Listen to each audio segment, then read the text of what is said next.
আসসালামু আলাইকুম। জানিয়ে দেব এই মুহূর্তে হাতে পাওয়া সর্বশেষ ভয়ঙ্কর কিছু আন্তর্জাতিক আপডেট বাংলা সংবাদ। শুরুতেই থাকছে সংবাদ শিরোনাম।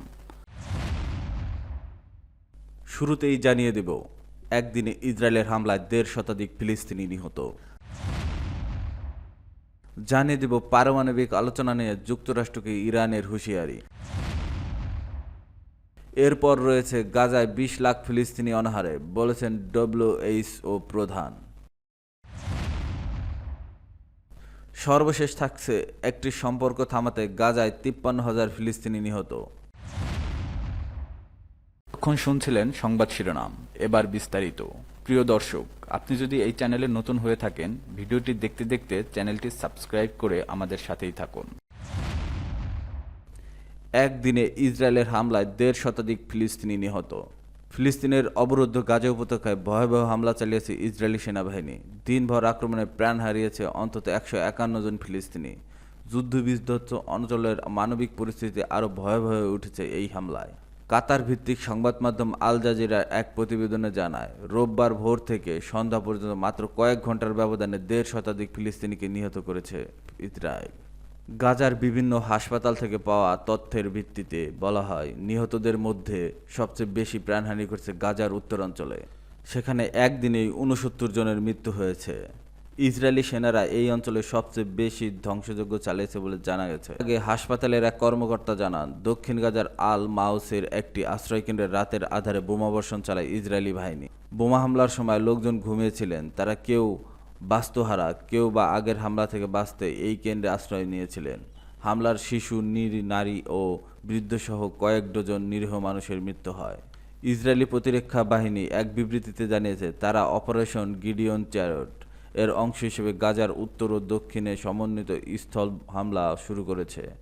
দক্ষিণ কমান্ডের নিয়মিত রিজার্ভ সেনারা এই অভিযানে অংশ নিচ্ছে। আইডিএফ দাবি করছে, গত এক সপ্তাহে তারা গাজায় হামাসের ৬৭০টি লক্ষ্যবস্তুতে আঘাত এনেছে। এর মধ্যে রয়েছে হামাসের বিভিন্ন সামরিক সেল, সুড়ঙ্গ পথ এবং ট্যাঙ্ক বিধ্বংসী অবস্থান। তাদের দাবি অনুযায়ী এসব অভিযানে হামাসের বহু সদস্য এবং বেশ কিছু অবকাঠামো ধ্বংস হয়েছে। পাশাপাশি গাজার বেশ কিছু কৌশলগত এলাকাও দখল করে নিয়েছে ইসরায়েলি বাহিনী।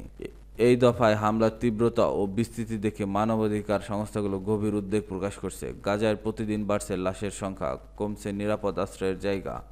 আন্তর্জাতিক সম্প্রদায়ের নিরাপত্তায় হতাশ ফিলিস্তিনি বলেছেন, এই হামলায় মানবতার বিরুদ্ধে যুদ্ধ অপরাধ ছাড়া আর কিছুই নয়।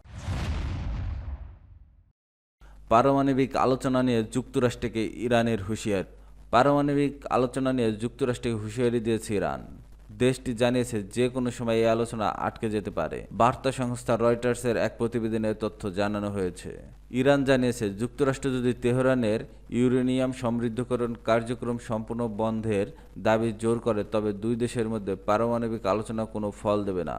সোমবার ইরানের উপপররাষ্ট্রমন্ত্রী মাজিদ তাকাত্রাভান্সি রাষ্ট্রীয় গণমাধ্যমে এই কথা বলেছে। যুক্তরাষ্ট্রের বিশেষ দূত স্টিভ উইটকফ রোববার ওয়াশিংটনের অবস্থান পুনর্ব্যক্ত করে বলেন, ইরানের সঙ্গে যে কোনো নতুন চুক্তিতে সমৃদ্ধকরণ বন্ধের শর্ত অন্তর্ভুক্ত থাকতে হবে, কারণ এটি পারমাণবিক অস্ত্র তৈরির সম্ভাব্য পথ হতে পারে।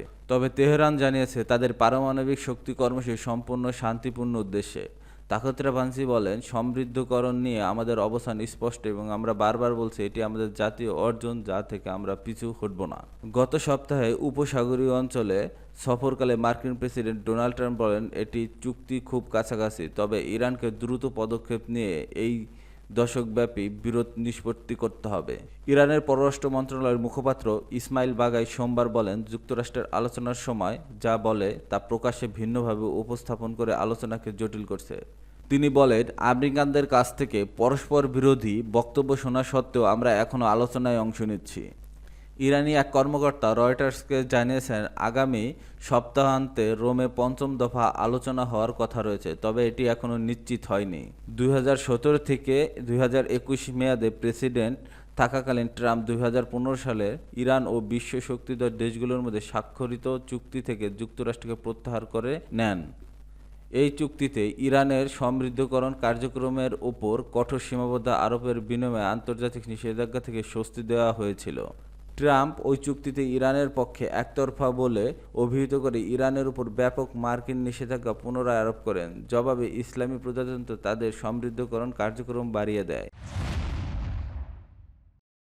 গাজায় ২০ লাখ ফিলিস্তিনি অনাহারের ডব্লিউএইচও প্রধান। গাজায় ২০ লাখ ফিলিস্তিনি অনাহারে রয়েছে বলে সতর্ক করেছেন বিশ্ব স্বাস্থ্য সংস্থার প্রধান ডক্টর টেড্রোস। তিনি বলেন, ইসরায়েলের ত্রাণ প্রবেশের বাধা দেওয়ার জন্য এমন পরিস্থিতি তৈরি হয়েছে। আল জাজিরার এক প্রতিবেদনের তথ্য জানানো বিশ্ব স্বাস্থ্য সংস্থার প্রধান ডক্টর টেড্রোস সতর্ক করে বলেছেন, ইসরায়েলের ইচ্ছাকৃতভাবে ত্রাণ বাধাদানের কারণে গাজায় দুর্ভিক্ষের ঝুঁকি বাড়ছে। তিনি জানান, গাজায় প্রায় ২০ লাখ মানুষ অনাহারে রয়েছে। বিশ্ব স্বাস্থ্য সংস্থার বার্ষিক সম্মেলনে উদ্বোধনী বক্তৃতায় তিনি একথা বলেন। ডক্টর টেড্রোস জানান, ডব্লিউএইচও ও অন্যান্য জাতিসংঘ সংস্থাগুলোর গাজায় ত্রাণ পৌঁছানোর জন্য প্রস্তুত রয়েছে, তবে ইসরায়েলের অনুমতির অপেক্ষায় রয়েছে। ইসরায়েল মার্চ মাস থেকে গাজার অবরোধ আরোপ করে ফেলে রেখেছে, যার ফলে এই অঞ্চলে জনগণ দুর্ভিক্ষের মুখে পড়ছে। তিনি বলেন, অবরোধের ২ মাসের মাথায় ২০ লাখ মানুষ অনাহারে রয়েছে। সীমান্তের কাছে মাত্র কয়েক মিনিটের দূরত্বে ১,৬০,০০০ টন খাদ্য আটকে রয়েছে। বিশ্ব স্বাস্থ্য সংস্থার প্রধান উল্লেখ করেন, সীমান্তে ঔষধ আটকে থাকায় মানুষ প্রতিরোধযোগ্য রোগে মারা যাচ্ছে। এছাড়া হাসপাতালে হামলার কারণে মানুষ চিকিৎসা থেকে বঞ্চিত।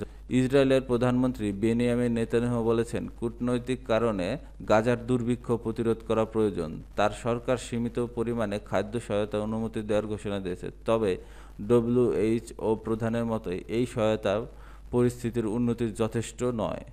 এর আগে গাজায় আসন্ন দুর্ভিক্ষের কথা স্বীকার করে মার্কিন প্রেসিডেন্ট ডোনাল্ড ট্রাম্প তিনি বলেন, গাজার মানুষ অনাহারে রয়েছে। যুক্তরাষ্ট্র এই পরিস্থিতির উত্তরণ ঘটাবে। জাতিসংঘের তথ্যমতে গাজায় ২০২৩ সাল থেকে মানবিক সংকট গভীরতম হয়েছে।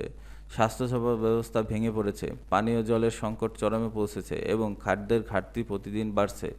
বিভিন্ন মানবাধিকার সংস্থা গাজার দ্রুত ত্রাণ প্রবেশের আহ্বান জানিয়েছে। তাই ইসরায়েলের নিরাপত্তা শঙ্কার কারণে সেই ত্রাণ প্রবেশ বাধাগ্রস্ত হচ্ছে।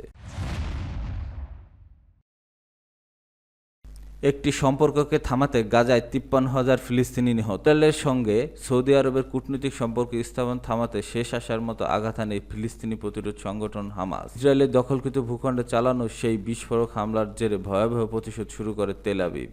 টানা বোমাবর্ষণ ও সামরিক আগ্রাসনের ধ্বংসস্তূপে পরিণত হয় গাজা উপত্যকা। প্রাণ হারান অন্তত ৫৩,০০০ ফিলিস্তিনি, আহত হন আরও ১ লাখেরও বেশি। মূলত স্বাধীন ফিলিস্তিনি রাষ্ট্রের স্বপ্ন বাঁচিয়ে রাখতে এবং সৌদি ইসরায়েলের মৈত্রীর সম্ভাবনা থামিয়ে দিতে এই রক্তক্ষয়ী সংঘাত শুরু হয় বলে উঠে এসেছে এক অনুসন্ধানী প্রতিবেদনে। ২০২৩ সালে ৭ অক্টোবর ইসরায়েলের বিভিন্ন অবৈধ বসতিতে হামলা চালায় হামাস। পরে গাজার বিভিন্ন এলাকায় অভিযানের সময় হামাস নেতাদের বৈঠকে কিছু নথি উদ্ধার করে ইসরায়েলি প্রতিরক্ষা বাহিনী। মার্কিন সংবাদ মাধ্যম দ্য ওয়াল স্ট্রিট জার্নাল এসব নথির বরাতে জানায়, সৌদি আরবের সঙ্গে ইসরায়েলের সম্পর্ক স্থাপনের গতি দেখে উদ্বিগ্ন হয়ে পড়েছিল হামাসের সাবেক প্রধান ইয়াহিয়া সিনওয়ার।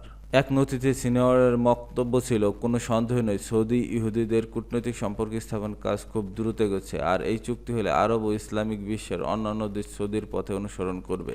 এই আশঙ্কা থেকে হামলার সিদ্ধান্ত নেয় হামাস, যার লক্ষ্য ছিল ফিলিস্তিনি রাষ্ট্রের প্রতিষ্ঠার দাবিকে আরও কেন্দ্রে নিয়ে আসা এবং ইসরায়েলের সঙ্গে সৌদির সম্পর্ক রুখে দেওয়ার। হামলার কয়েক মাস আগে বিভিন্ন আন্তর্জাতিক পর্যবেক্ষণে বলা হচ্ছিল, যুক্তরাষ্ট্রের মধ্যস্থতায় সৌদি আরব ও ইসরায়েল তাদের পারস্পরিক মতপার্থক্য কমিয়ে আনছে। সম্পর্ক স্বাভাবিকরণের চুক্তিও প্রায় চূড়ান্ত হয়েছিল। ঠিক সেই সময় হামাস ইসরায়েলের হামলা চালায় পুরো পরিস্থিতি বদলে যায়। অপর এক নথিতে দেখা যায়, হামাস শুধু গাজায় নয়, বরং পশ্চিম তীরেও সংঘর্ষ বাড়ানোর পরিকল্পনা করছিল।